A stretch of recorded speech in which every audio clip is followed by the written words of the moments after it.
Hi, I'm Shaken Gaming, following up on Gear 12 stats from Gear 11, which I ranted about yesterday. I have some more stats now to share.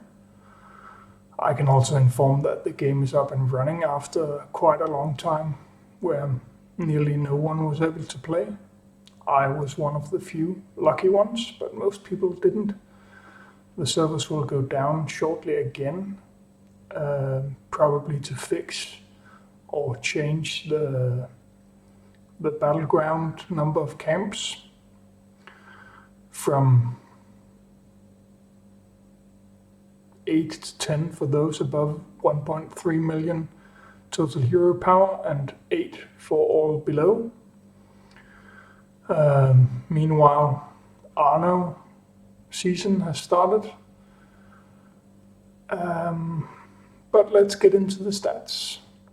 So this is the estimated health pool. For those that don't know, estimated health pool is a combination of shield and health, taking into consideration the armor of each character, averaged out between magical and physical armor to increase the health pool by the mitigation that each character have. And at Gear 12 it goes up quite a lot. This is the list. Imgur will be the new super tank, Arno number 2, Kiri 3. Of course pure stat wise, because Tiziana, as you know, gets a dodge, which means that effective she is only 246 in rank, but adding on her dodge she will gain quite a lot more. That's a different matter. At the bottom, Rantha is still down here, along with some of the other orcs and the usual suspects, really, those that was down there before as well. But there has been quite a lot of changes, both from the change in gear with the Halloween patch, but also from Gear 12. If we go to the next graph here, you can see the increase in estimated health pool going from pre-Halloween patch Gear 11 to Gear 12. So there's a massive increase in estimated health pool all over the place, but some have a lot bigger increase than others. For example here, Darren and Atom going up quite a lot. Santara going up by a huge amount. Hilda, Tanessa going up, while others are not going so far up. Selenar, but he was quite tanky already. Solius, decent increase, but lacking behind compared to the others. He was in front of several tanks before, he's not anymore. Same with Murdoch and Mordoom and Revol and Buff. So quite some big changes up here to the combined health pool of the characters. Now what happens when you make these big increases to health pool? What has happened to damage? Let's look at that. So this is the damage increases. Sarah had absolutely the biggest single target attack before, but she gets quite a decent increase still. Going up to Gear 12, Talan was second and she gets also an even bigger increase. We have other characters. Shadar was third before, he gets nearly nothing. Nigel was fourth before, she gets a big increase as well, going up to third. And then all over the board, very different increases. Shaolin gets a big increase. Voran, big increase for him, which is surprising, or good at least, making him maybe viable at something, even though he still has a very, very low health pool. But if you look at the bottom here, the absolute worst, Roxy, Dr. Frank, Selena, massive increases, the biggest of all. So they move up quite a lot, putting some new characters, Kelrin at the bottom and Darien second from the bottom. So massive increases to health pool, minor increases to attack damage. This is, by the way, average single target damage per attack for the highest single target damage ability that the character have. If we combine those two, what happens then?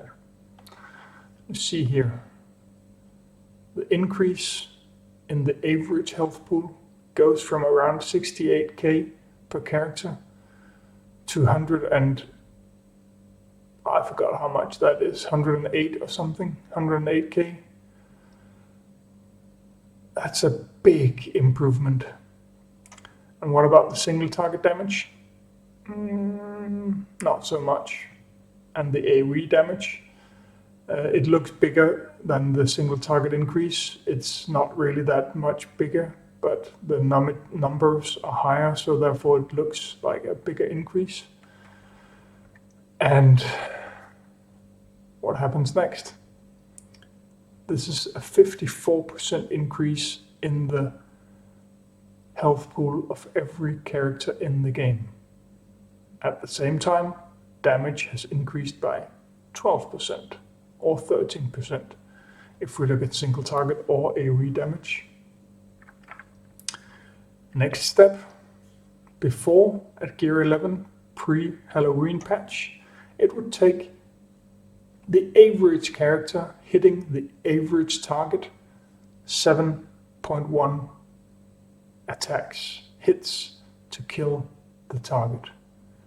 With AoE, the AoE hits are a bit less per target, but overall a lot bigger if it hits all 5 targets, but that would be 10.1 average hits. Combined, that would take 8.6 hits to kill an average target at Gear 11.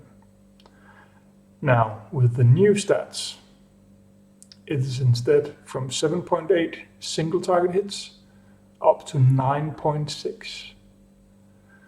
And from 10.1 average AoE hits to 13.8. Combined, going from 8.6 hits to 11.7 hits before an average target is dead. What this does is it slows down gameplay. Let's make it a bit bigger here on the last one. If we take this number, 11.7, divided by 8.6, you will need 36% more hits to kill a target going from Gear 11 pre-Halloween patch to Gear 12. This affects Arena, it affects Tournament, it affects Battlegrounds, and Tower, for those that haven't done it when going from Gear 11 to Gear 12. All of these, more than 1/3 extra playtime to finish your Arena, to finish your Battleground, to finish your tournaments. That's a bit disappointing in my opinion. Luckily, the buff era in meta in the Arena was over, and that was a big plus because game speeded up. Going to Gear 12, the more that get Gear 12, the slower the game will get again. Because the devs somehow only increased, well, they did increase the damage, but look at the differences. 53% increase to health pool combined with 12 and 13% increase in damage.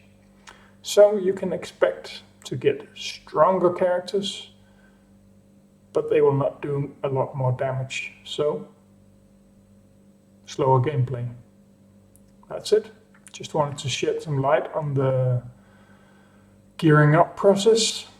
Stronger characters, PvP wise, slower gameplay. That's it. Have a great day.